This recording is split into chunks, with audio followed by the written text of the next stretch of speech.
Hello, everyone. I hope you all are doing great, and we're really happy to have you for yet another Wednesday for our second national call entitled From Housing to Entrepreneurship Navigating Presidential Administration Changes. You're definitely in for a wonderful discussion today. We hope that you use that questions box to interact with everyone that's on the call today.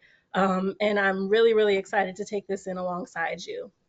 My name is Olivia Harp, and I am the program manager for network building here at Prosperity Now. And I'm just here to get you settled on the platform. Just a few housekeeping tips. So, this webinar is being recorded and will be mailed out to registrants within a week from today. And all webinars attendees are muted to ensure sound quality, but that doesn't mean that your voice won't be heard. Please, we invite you to use the questions box to share your thoughts at any time, whether it be a question, a reaction, an anecdote, a story, or just any strategies that come up as we move through today's discussion. And if you experience any technical issues, please email us at gotomeeting@prosperitynow.org. Again, we want you to get the most out of today's call. We're really excited that we were able to do a part two for this.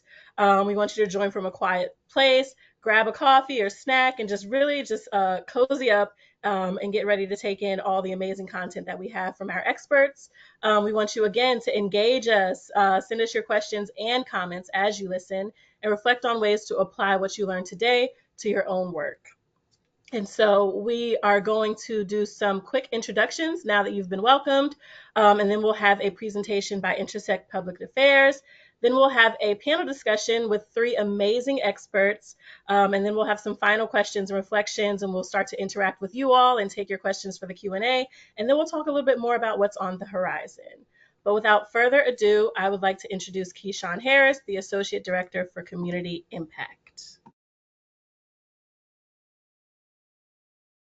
Hi, everybody, and happy Learning Wednesday. I'm Keyshawn Harris, Associate Director of Community Impact here at Prosperity Now, and thank you for joining us for part two of our important conversation from housing to entrepreneurship. Thank you to all that joined us for our first conversation from taxes to baby bonds, and we want to thank our panelists for joining us today. Again, we want to thank members of our affordable housing and financial security networks for your collaboration on today's learning event. Welcome to part two.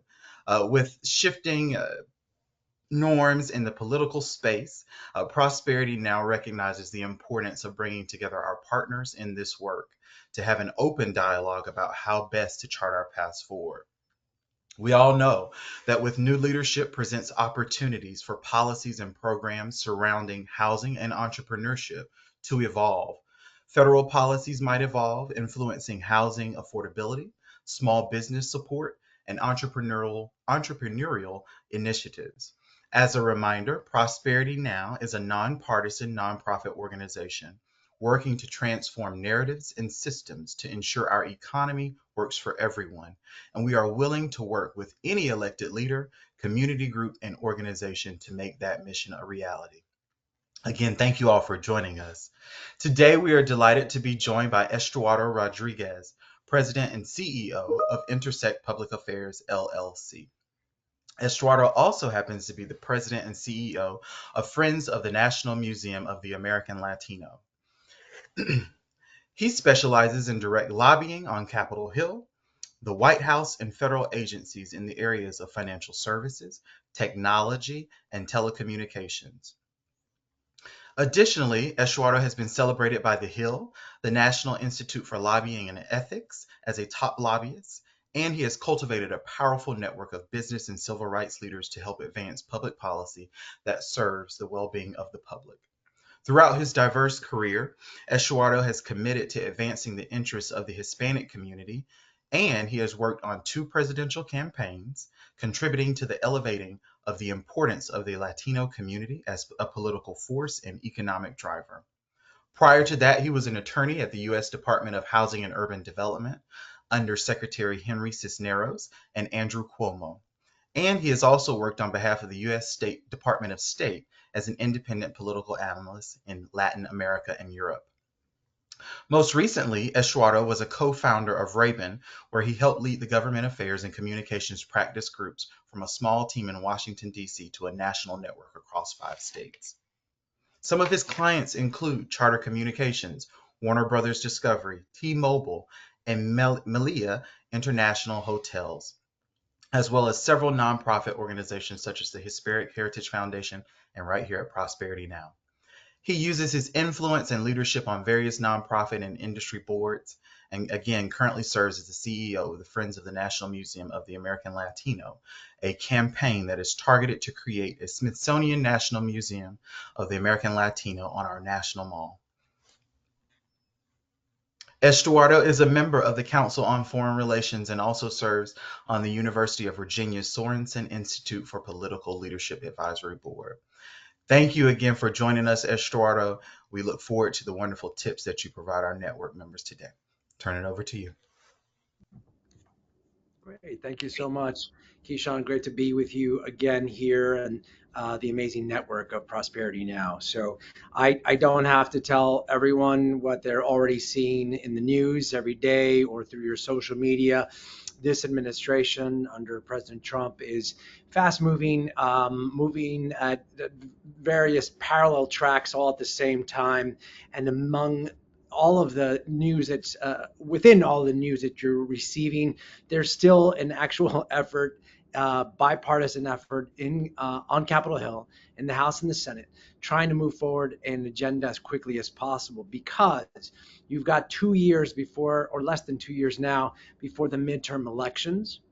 You've got tax cuts expiring by the end of the year. You have a margin in the House that is very, very small, as many have been commenting with the two individuals that President Trump has taken over to his administration, not including, of course, Senator Marco Rubio over to the Department of State. The margin in the House is even smaller. So where they originally started after November with a margin of around 5, with the two individuals leaving the House, you are now with a margin of 2. So Mr. Johnson in the House has very, very little wiggle room. And we see the Republican Party continuing to go through their own inner turmoil between the agendas, how far the agenda should go on a in line with the president, as in opposition to more traditional Republican priorities. So they're going to continue to need Democrats on certain issues where they cannot hold the line. I lay that out for you simply because it's important to see that Democrats on Capitol Hill still have some level of influence and leverage on some of the issues that Prosperity Now is currently focused. Those tax cuts, the child tax credit that we talked about during, that was the highly spoken and referred to during the presidential campaign season. We need to find out where the rubber hits the road at this point. If it's actually going to be, as Vice President Vance said at that time, an over $5,000 tax credit versus where it currently stands.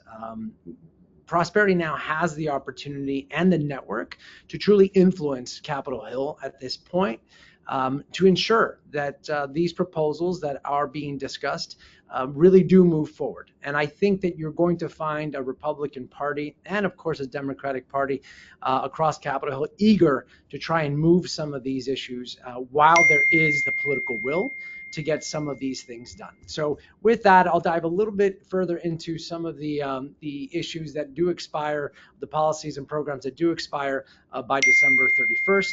These are key provisions from the 2017 tax law. The individual rates, the standard deductions, SALT, and other related deductions are also on the table. The child tax credit I already mentioned, the estate and gift tax, and then pass-through income deductions. These are just some of the issues that are top of mind, but they're not, as we have seen with this president, he's not waiting for an invitation. He has his own agenda, very focused on dropping the corporate rate, tipped wages, as you saw at the beginning in the first few weeks, his effort to meet and discuss the tipped wages and other changes within that service industry related to tips, and then other proposals that Trump has laid out, eliminating taxes on Social Security income, Um, all of these proposals, I think, at the end, will be highly debated within the Republican Party, because making tax cuts at this level will truly have an impact on the deficit. Um, at the same time, as I say that, I'm thinking about how much we have seen over the last week on the efforts from this newly created Department of Government Efficiency to try and shut down certain federal operations like the USAID, certain the programs that obviously did not go well in terms of the cutting of some of the public programs, public service programs. Within 24 hours last week, we saw President Trump hear from 16 Republican governors demanding, insisting that the administration go back on unfreezing some of those funds. I think it's very easy, and we saw that in Trump 1.0. It's very easy to make some of these pronouncements. It's very simple for the Trump administration to come and try and turn off the light switch on certain programs or areas. But the reality is that the country depends on our government for a variety of services. And we're going to see a lot of pushback here against the Trump administration, where it truly is affecting those Republican governors and the services that they provide in the states. It's great that we're having this second conversation, because things were different with the first conversation that we had over a week ago now, where we were still not seeing what the administration was rolling out. Within just this week, which has only been 3 days, we've seen so much more now. And I think we're going to continue to have this level of action from this administration, which will provoke more of the Republican leadership in the House and the Senate to decide where are they going to go in line with the president, and where are they going to have to push back gently so that they're able to find a better common ground. I think you're going to find that with many of the issues that Prosperity Now has focused on traditionally. One of the best framings that I think we have started to explore is, how do you continue the economic growth, the economic direction post-pandemic coming out of the Biden administration? How do we continue to see that growth moving forward under a Trump administration? I think Republicans and Democrats both want the same thing, especially as you talk about those business owners, small business owners, entrepreneurs out there who have come out of the pandemic, starting their own businesses, looking for that opportunity to buy their own homes. The broader opportunity continues to be there, but what we don't know for sure is what is going to be the role of government, where we may traditionally have seen the importance of that public-private partnership here. Where will the administration continue to provide that support for access to capital, for home ownership, and other areas that are critically important to growing businesses? That's where I think Prosperity Now has an incredible opportunity to weigh in, because this is not a blue or red issue. This is very much an economic issue, and that is something that this administration understands and cares about, which is why they're so focused on the tax issues and ensuring that this is not something that is left to the end of the year, but it's something that is taken on and negotiated early on. I'm going to try to stop myself there, because I can go on about this issue more than I'm sure that we're going to have time for. But I did want to highlight, as we have seen now, the committee leadership has been laid out in the House and the Senate. We're going to need a lot of support from Mike Crapo from Idaho. He is the chairman of the Finance Committee. He will be leading that effort to write the extensions for the tax bill. Along with him is Ron Wyden. We're also going to depend on the House Ways and Means Committee. That's Jason Smith on the Republican side and Richard Neal on the Democratic side. And then the key Trump administration officials that we want to keep an eye on will include Scott Bessent, the Treasury Secretary, Kenneth Keyes, the Assistant Secretary for Tax Policy, Billy Long, the IRS Commissioner, Kevin Hassett, the National Economic Council Director, and Stephen Moran, the Council of Economic Advisors Chairman. This is the group. that we're absolutely going to need to keep tabs on, monitoring how these discussions are going. And if Prosperity Now does decide to reach out and become more active in this process, and these are the folks that we want to make sure we're keeping tabs on. It is critically important for the network that Prosperity Now has to identify where they might have a line into these elected officials and appointed officials, because they do want to hear. They want to hear from the broader, community around how these public-private sector programs are helpful, strengthen local economies that ultimately feed into our national economy. So I want to pause myself here. I appreciate the time, and I'm happy to take any questions. Unfortunately, I can't stay for the later part, but let me pause right there and give it back to you, Keyshawn, in case there's anything else you might want me to elaborate on. Thank you so much, Estuardo. We truly appreciate your insights. Checking to see if we have any questions elevated in the chat.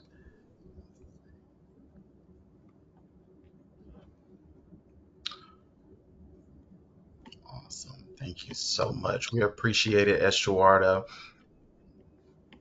Thank you very And much. And I will apologize about that phone ringing in the background. I could not deactivate that damn ringer. I apologize. Thank you. Thank you, everyone. a busy man. Thank you so much, Estuardo. Uh, Now we're going to continue our conversation and thank Estuardo for joining us this afternoon. Now we're going to invite some of our expert panelists from in the field to join us for a conversation. First, we'll begin with our friend Andrew Lozano. Andrew is a systems driven affordable housing policy advocate that is passionate about developing person centered and practical solutions to housing insecurity for all people. As a policy director at the Affordable Housing Tax Credit Coalition, he supports federal advocacy efforts to expand and strengthen the low income tax housing credit, as well as helping to analyze legislative and regulatory policy and engage with policymakers and industry stakeholders. Before joining the organization, he served at the Department of DC Health, where he contributed to a multi sector health in all policies initiative to improve the District of Columbia's homeless services systems and supported broader efforts at the intersection of housing and healthcare. He holds an MPH in health policy from George Washington University, Raise High, my alma mater, and a BA in biology from Pepperdine University. Welcome, Andrew. We're grateful to have you today. We also are joined by Maura Schenker. Maura is a seasoned entrepreneur, economic development expert, and policy researcher with over 20 years of experience supporting small businesses and ecosystem builders. As a former small business owner herself, she understands firsthand the challenges entrepreneurs face and has dedicated her career to creating equitable opportunities for business growth. She has led workforce and entrepreneurship initiatives at organizations like Temple University's Small Business Development Center, where she supported thousands of founders through training, technical assistance, and access to capital. As a former Federation of American Scientists Fellow at the U.S. Small Business Administration, Mara worked on national strategies to strengthen innovation and entrepreneurial ecosystems. Currently, she is completing her PhD in political science. Congratulations. Her research focuses on systemic barriers to economic participation and the intersection of policy, economic mobility, and entrepreneurship. Through her firm, Mara works to advise nonprofits, government agencies, and philanthropic organizations on fostering inclusive economic development. And certainly, last but not least, we are joined by Jill Roberts.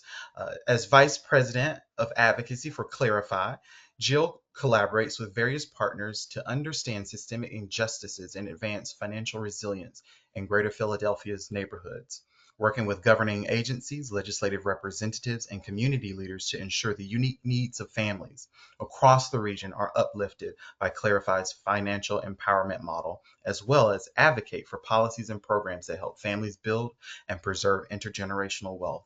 She identifies barriers to wealth attainment and preservation in collaboration with partners and government officials and works towards creating or modifying programs to reduce and remove identified barriers. Jill helped to create and improve the City of Philadelphia's Restore, Repair, Renew program, which preserves affordable home ownership. The most affordable home is the one you are in. and using low barrier, low cost, low fixed rate home repair loans that includes technical assistance and clarifies secret sauce. They're one-to-one empathetic, trauma informed financial empowerment and housing success counseling. Her experience in collaborating with funders, government, and quasi government agencies have allowed her to benefit Clarify's clients and anchored in more than 2 decades, in the not for profit housing sector. We are so delighted to be joined by several of you today, and thank you to our experts for leading this conversation. So we'll jump right in. My first question for the group is, how can organizations and local networks empower individuals with financial knowledge to support long-term financial resilience in the midst of unprecedented change? How can community organizations, local networks empower individuals with financial knowledge to support long-term resilience in unprecedented change? And anyone feel free to hop on. Hi, Jill. I'll take that one. I literally hi, go birds. For those of you who can't see my swag in the background, um, uh, thanks for having me and to be amongst these esteemed folks. I really truly enjoy and respect all that Prosperity Now does and how you bring folks together. One of the things that we have noticed, and I've been in a lot of meetings even today, is about presence Mm, and letting folks know we're here. Everybody take a deep breath. Don't panic. Um, and here are resources. The resources that we have that have not gone away. If a department has been closed somewhere or something, okay. If it is a department that you depended on for your business, your livelihood, etc., come on in. Let's talk about it and see what's happening. It would be no different, if you will, than if you lost your employment, for instance. When it comes to entrepreneurs, we have pretty strong relationships. We do not do entrepreneur counseling, but as we all know, an entrepreneur, small business, their credit and their assets are really commingled, business and personal. So we just continue to stay the course, doing what we do best, and connecting with others. I again, today in the past few days have been a lot of meetings with partner organizations, making sure that everybody is still on point, haven't messed up, nothing's going wrong, so that that continues. And in the space of being present, letting folks know that we're here. So going, making sure that we're doing our outreach into some of the communities where we show up occasionally for an outreach event or something, maybe leaning in a little bit more to that right now so people can feel that sense of security that having a partner in your financial future has and it makes. So that's how we're dealing with it. thank you Now so go. much. Mara, Andrew? Yeah, I would also just add, first of all, thank you for having me here. It's an honor to be on this panel with these other experts. But in terms of, just I think it's important for community organizations to be able to ensure that their their community is aware of the services available to them and also to the resources available to them. I know that we're talking about entrepreneurship today, but I know we're also talking about housing. And I think when you have programs, you have such a fragmented housing supportive network in across the country and in different communities. Something like, I'll speak to the program that I work on, the low income housing tax credit. These affordable housing developments go up and they're so oversubscribed. As we know, we need more resources at the federal and state levels for these types of developments. So knowing that they're so oversubscribed and that housing is so important to the long-term financial resilience of individuals and families, it's really important that communities are in tune with the development going on in their community, and making sure that their residents are aware of, when our property is coming online, when our applications opening up, that sort of thing. But also just want to, kind of take a step back and zoom out a bit and recognize that there is such a need for these developments. They are so oversubscribed. To back up a bit, just a bit more about my organization, we're over 260 members across the country. developers, investors, the folks who are financing and building affordable housing through the low-income housing tax credit. And as Esterado spoke about earlier, this is an incredibly relevant policy and program at this time because of the tax legislation that we're expecting in the coming year. And so really, being a part of that advocacy and calling for increased resources for affordable housing development resources so that community members can, have greater access to those developments, those apartment units when they come online. That's something that I think, that advocacy exists on all spectrum from us here in Washington, D.C., all the way down to the local level. And so just really want to make that case that, it's important to make sure your residents know what is available to them, but also to be a part of the conversation and increasing what's available to them as well. Thank you, Andrew and Jill, for describing the art of the pivot for people and organizations. And where the government is reducing their input and their footprint, we're looking to local organizations and nonprofits to step up and provide those services, and then making sure that our people on the ground know what's going on in their communities that they're being impacted by. So thank you both for that. Mara, I want to turn to you, and from your experience, I want to know what insights from past economic challenges can inform our efforts for today to help our entrepreneurs and homeowners manage financial uncertainty. Well, I would say never let a good crisis go to waste. Mm. Honestly, government is a distributive system. It's a very small group of very large institutions that decide who gets what and why. That's the government. And it's never worked for everyone. When the institutions were quietly racist or sexist and it worked for enough people, we maintain the status quo. But now that our institutions are loudly proclaiming their, I don't know, moral compass or whatever you want to call it, and doubling down, I think that this is an amazing opportunity to shift the power from large central organizations back to the local level. States, cities have always been the laboratories of democracy.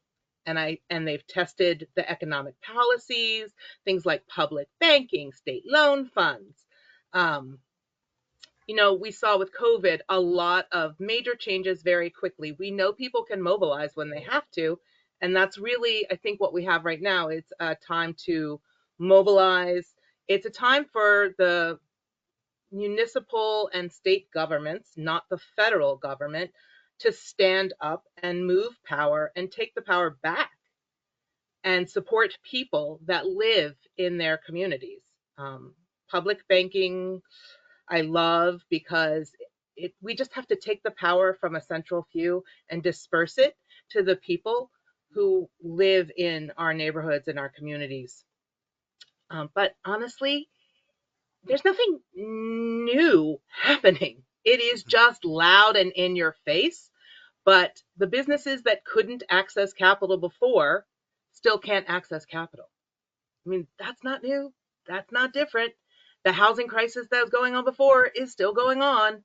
We're just talking about it in a different way. And the current administration has allowed us to reframe what is happening, why it's happening, who it's happening to, and how we can fix it. Thank you. Anyone else on that question? And for our attendees, please elevate your questions in our question and answer chat, and we will get to them. I'll turn to you, Jill. I'm sorry. Go ahead. No, I was just going to say, Maura, thank you for saying that in the way in which you did, in the reframing of it. And I was going to just add, I mean, I think what people hear is money is going away. We don't believe in these things anymore. Okay, that's fine. Really? Did you believe in them before? And we still were around. That's why we're showing up. But because it's such a loud in your face thing, as you say, it's people are just beside themselves, really. And I think that is where the just being present sometimes can be super helpful. And again, some outreach and some communication. I do apologize. You were talking, Keyshawn. I talked right over you. No problem. You hit the nail on the head. I was going to throw you a question just to ask what was clarify. suggested innovative approaches to dealing with these new economic and market trends to help support homeowners and aspiring entrepreneurs? I would say that we have not changed what we're doing. The one thing that we did and I did was, like, I said to somebody who works in our finance, I said, I need to know how much of the funding that we receive could go away. Like, worst case scenario, if all of the money that we deal with that helps us to counsel, that we utilize to provide grants, cash grants to clients, whether it's for re-entering citizens, people buying homes, other things that we're doing. Um, how much is it? It's about 14% of our total budget. I'm a pretty aggressive and competitive person. I don't know if you can tell that by looking at me. I'll go find that money. I will Mm, do whatever it takes to find that money to ensure that we do not stop doing what we do best, which is helping people navigate these super complicated processes. And we're just going to continue what we do. Like, for profits, like banks, are going to continue to provide down payment assistance. The city of Philadelphia has several programs around preserving home ownership. Uh, and we're going to continue to partner with them, especially with Restore, Repair, Renew. Not throwing it out there as a plug or anything. It's my super favorite thing. But also the grant programs that the city offers for preservation. Many of these are funded locally. They are not funded at a different level. So basically, empowering, informing, providing information. mhm, Steady voice. We're going to keep saying the same thing that we've been saying all along, but it does amplify it, and the changes that are being heard. People are like, "Oh my goodness, they're doing that." Well, we've been doing it. You just weren't panicked about it before, and so it is sort of like, I don't know, when you break your arm, you're like, "Wow, I didn't know how much I really used my arm." uh-huh, But it's always been there, and you just go, now I can appreciate it in a different way. And now I'm going to go to the doctor and to pay attention to it a little bit more because it hurts. It's the same thing with this. It's a perception issue. I hope that's not me. I've silenced everything, I swear. Um, I just, it's so fresh. We mhm. look at the housing crisis. I read something that apparently lumber, the people are saying we have enough lumber. I'm like, okay, that's good. I didn't know that we were doing stick build here in Philly, which might or might not be the case. But does that affect manufactured housing? Does that Mm. affect, some of the creative housing materials that are being used? Probably not. Just brings a little more shine to them. So those are the types of things that we're looking at and continuing to, like, as I said, I mean, it sounds like I feel like a broken record, like, stay the course, but amplify those Mhm. things that are local or that make the most sense for us. We're not changing course. We're not going away, and we're a pretty strong organization and strong community of organizations with partners, and that's the other piece of it, is amplifying and partnering and continuing that. Low income housing tax credits, paying attention to that, letting people know where there's housing available, that kind of thing. Entrepreneurs, yes, there still is a space. Don't don't throw the baby out with the bathwater. You keep your business going. Let's see how we can help, who we can partner with. I hope that answered the question. It did. I know you're repping Philly hard, but that "don't throw the baby out with the bathwater" is a very Southern analogy. So thank you for, for taking me back. Andrew, I want to bring you into the conversation. I know your work at AHTCC focuses on the federal advocacy piece, but is your organization also looking at how we tackle the affordable housing tax credit at the state and local levels to see if there's any opportunity for growth there? Yeah, definitely. We our advocacy and our policy work centers on the federal level, but there are efforts at the state level in terms of state low income housing tax credits that mimic the federal credit. That work is still continuing. I appreciated what Jill said about sort of recognizing what is changing and what isn't.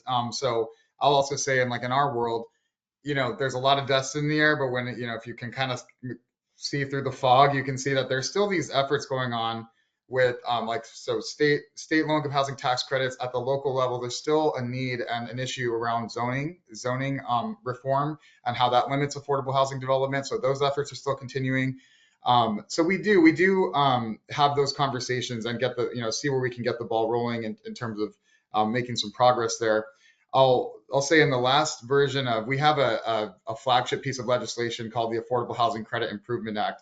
It's the most bipartisan tax bill in the last Congress. It had over 274 co-sponsors in the House, which included over half of all House Republicans, 2/3 of the Ways and Means Committee. This is a very bipartisan bill because it's a very bipartisan issue and bipartisan program.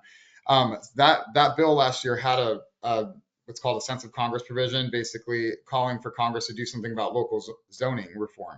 And so these conversations are continuing, even though the reach of the federal government is limited in how much it's going to be able to get down to that state and local level in terms of regulating. These conversations are continuing and coming from the federal level as well. I also wanted to just say, in terms of this conversation around, there's a lot being thrown at us right now, and in terms of again, like all the dust being thrown in the air, I think it's important also that we can walk and chew gum in terms of, I know a lot of, especially in the housing world, a lot of folks are on defense and sort of seeing where will money being lost, what's the potential for loss. But I also want to say it's important also to look for the potential opportunities that could come. Whether few and far between, there are some areas like, I'll just say maybe I'm a bit lucky here in terms of the low income housing tax credit because it is such a bipartisan program. That is one avenue, or the most powerful avenue, for creating affordable housing opportunities. And that is something that we're seeing with this Congress and this administration amidst all the confusion and sort of chaos of the first few weeks. There is a lot of opportunity that we're hoping will come to fruition in the next few months. Awesome. Thank you. The questions are piling in now. I think we've spurred a few.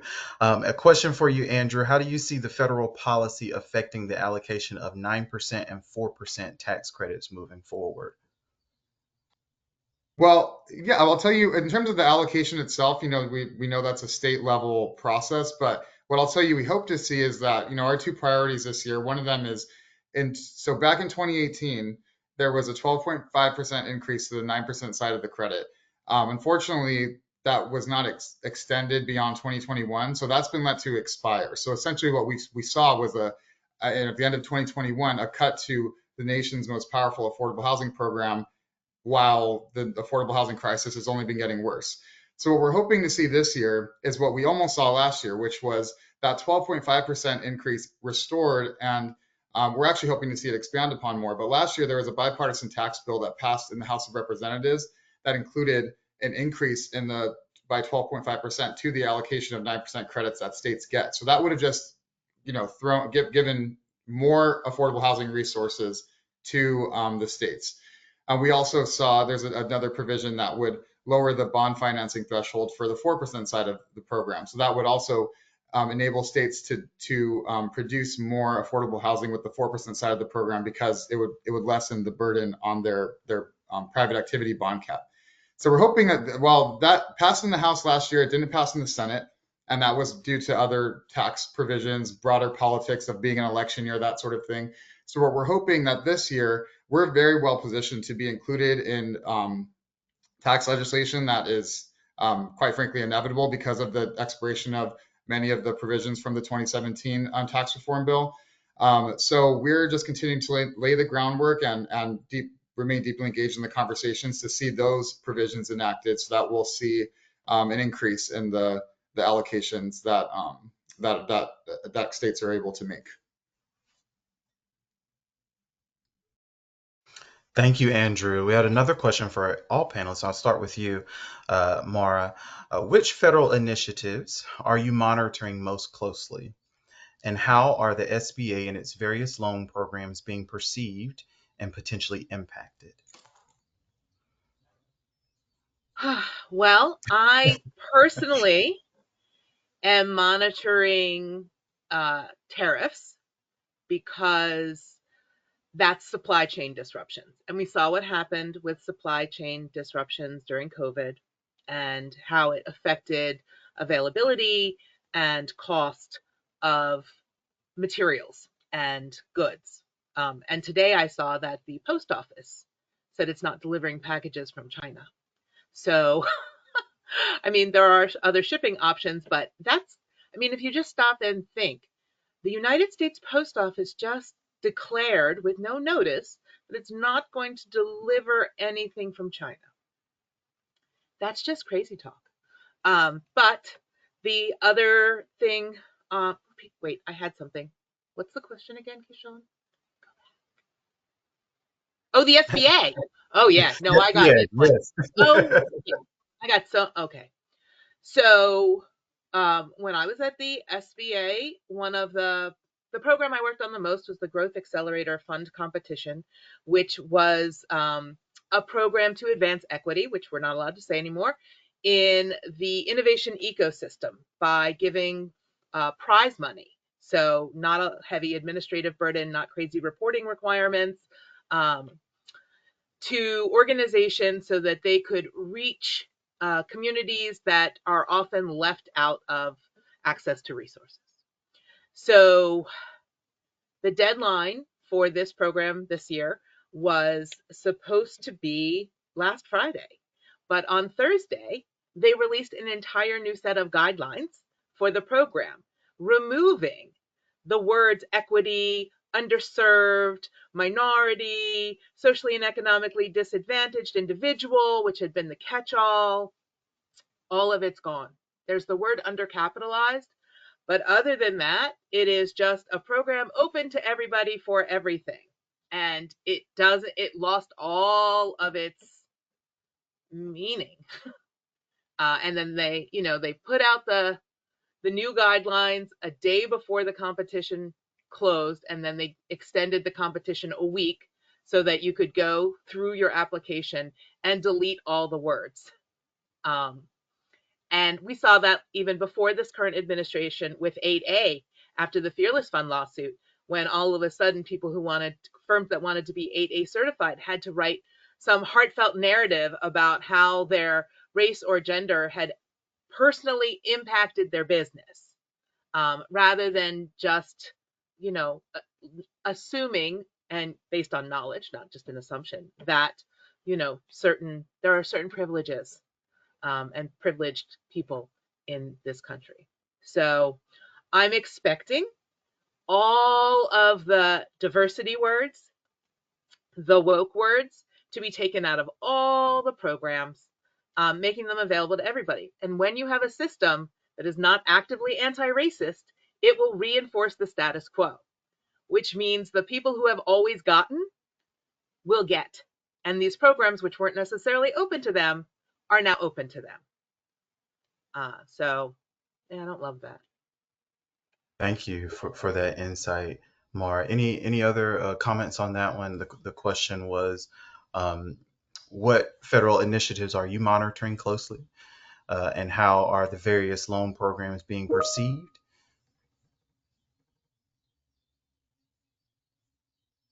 And I'll just jump in for a second. And it's not that we're not monitoring them, but we really are.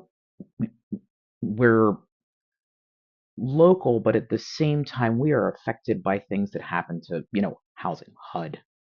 HUD funding trickles down and gets to us. But where it becomes challenging is when you have things like, people who need a mortgage and need to go FHA. Well, we don't have an effect on that. And with SBA, we're not as concerned. We partner with a city agency that deals more with entrepreneurs and small business. So we sort of are just sort of paying attention. And Andrew, I just want to lift up your waiting for the dust a little bit. And I didn't hear that the post office would no longer be delivering from packages from China. I don't know how they would know that that's where they are. Maybe it comes through customs. I don't know, but that's the kind of thing that creates noise. You can't see or hear what you need to see or hear due to the noise and the dust that has been tossed in the air, and it has us, and you're like kind of running around in the dark, right? Like you're pretty sure there's some people or some furniture in the way, and you're just trying to get through it. And I just respectfully, and I know I keep saying this, I become rageful at different times during the day about certain things where I'm like, this is ridiculous. I should be able to say diversity and not have to be afraid of or have to scrub your website, right? Because you don't want to risk losing funding or for an organization to be sort of given the right or the privilege to be even more privileged and not and have a reason like, oh well, they do DEI, we can't donate to them because we the people who might be giving us funding or donations because we're a nonprofit are not, being given a reason to not support us for some reason if they were that. But I think people are going to stay the course, and we need to stay the course. And I don't know what's going to happen. I mean, someone said they're going to shut down the Department of Education. My father rolled over in his grave. I mean, that was where he worked for the majority of his career. And I was like, oh. And then I was like, well, they would need an act of Congress, the likes of which, that's just everybody needs their kids to be educated. Like everybody needs that. Um, but it is concerning. So I don't know that we're necessarily looking at particular policies. We're really just trying to make sure that everybody's steady, and we are having calls with. Don't get me wrong. I was on 3 calls today already, and with offices and departments within the city who are like, "Well, we hope to be here." I'm like, where would you go? Like, come on, we're gonna. I don't want to be overly optimistic, but we're gonna survive this. It may not be pretty, Definitely. but we are You got to keep hope alive, and we're yes, continuing to do the work, and our network members are also continuing to do the work. And so, as we come to a close, I just want to ask our panelists if you have any final thoughts or parting thoughts, or tips and tricks for our network members as we navigate this new presidential administration. Andrew, we can start with you. Sure. Thanks, Kishan. Well, first, I'll just say for myself, I just ever just thank you to all of you. The work that you do, it's important in this space, and as it becomes more difficult with having to change words here or change the way you present it, I just want to recognize the value and the importance of yeah, staying the course. And I just want to so just thank everyone here for what the work that they're all doing. And I'll just echo some of what we said before. As we continue into this uncharted territory and a bit of I'm sure the confusion and all the sort of confusing executive orders from here and there are going to continue. Just remain focused on I'll say like for the opportunity to move forward while also defending what needs to be defended. But I'll just I have to remain optimistic in the sense that housing in general, there's a million and one different ways we could be doing housing in the country that would you know that would that would serve the people who need them differently. But before we get there, there's people who still need a roof over their head today. And so there are programs in place that have potential to be expanded or protected or strengthened that can meet the need in a better way than we are today, because we're just not meeting the need today. So anyway, to sum it all up, I'll just say look for opportunities, and thank you for all the work that you all do. Thank you, Andrew. I'll turn to you, Mara.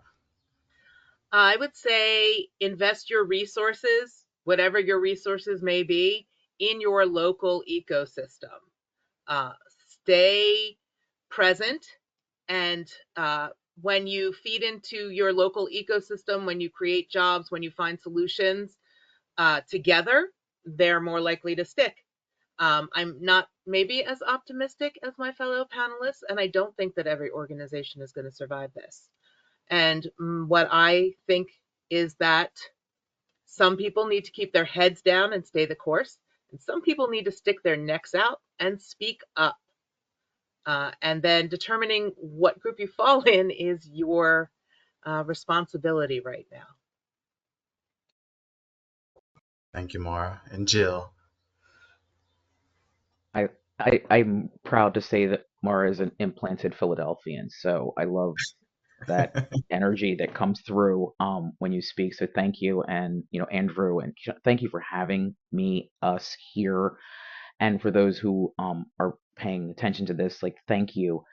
And it is about I mean, Maura, you're right. Some places aren't going to survive. It's much like when there was a huge downturn in the market, and that talks about were they able to pivot? Clarify. We pride ourselves in being innovative and nimble in what we do. We are, a sound organization that's been around for 50 some odd years. And we do try to see what's coming down the pike, and we never make an assumption that one source of funding is going to always be there. We hope that it is. Hope is not a strategy necessarily, but we also know that if it's not going to be there, let's make sure that we have a backup plan for how we are going to help folks build that wealth, make sure that we understand what's happening so that they can preserve that wealth. And right now, a lot of what we're doing and looking at is how do we make sure that people can transfer it or monetize? How can they do something with that wealth? Can they make that home? Can they sell it? Can they keep it up? Can they pass it down to their children or their grandchildren? What does that look like? So, there is that idea of continuing to move forward cautiously. I'm not saying we're not, I don't know that we would stick our necks out necessarily, because I don't know that we have that voice, right? Locally, absolutely. People know where we stand, they know what we're doing, and certainly in Philadelphia and surrounding counties, because we do have some presence out there too. We're going to do that, and especially for those people who need it. But we've never really been a political, we can change this. And I do think that you're right. Folks need to sort of come local, take care of what's going on in your house, make sure that you have everything sorted out to withstand this. And if you can't, well, you need to get right with that and figure out what the next steps are. But as we continue to serve people, we will be here. We are not going anywhere. And Keyshawn, hold on a second. God willing, the creek don't rise. We should be able to do that. I was born to a deep Southern woman who migrated to New York. But trust me, there a lot of Southern left in me, even though I never really lived there. But so, I think it is a lot about like staying true to the game and not getting too caught up in it. I mean, those that have that voice need to extend it. They need to shake. They need to stick their necks out. To have that capacity. And I would call on folks to see who that is in your various communities and say, you need to step up, Hmm. right? Because for those that can't, we do that at a certain level, but there are other people who can do it at an even higher level. And so we will be asking them to do that to the extent that we can. I love that. And thank you all so much for your insights and tips. A few key takeaways that I've taken from your insightful conversation is that we should be looking at our states and cities as the laboratories of democracy to help us accomplish the work that we want to accomplish. We never let a good crisis go to waste. We have to stay the course, speak up and speak out, and we have to identify if we're going to work underground, if we're going to be out on the forefront leading on these issues. And so again, we can't at Prosperity Now, our mission is to build an economy that works for everyone. And alongside each of you, we are doing that and we'll continue to do that. Regardless of who our elected leaders are, we are willing to be here to make sure that our economy works for everyone in our communities. And so thank you all for joining us. I appreciate our wonderful panelists. I will turn to Olivia to close us out.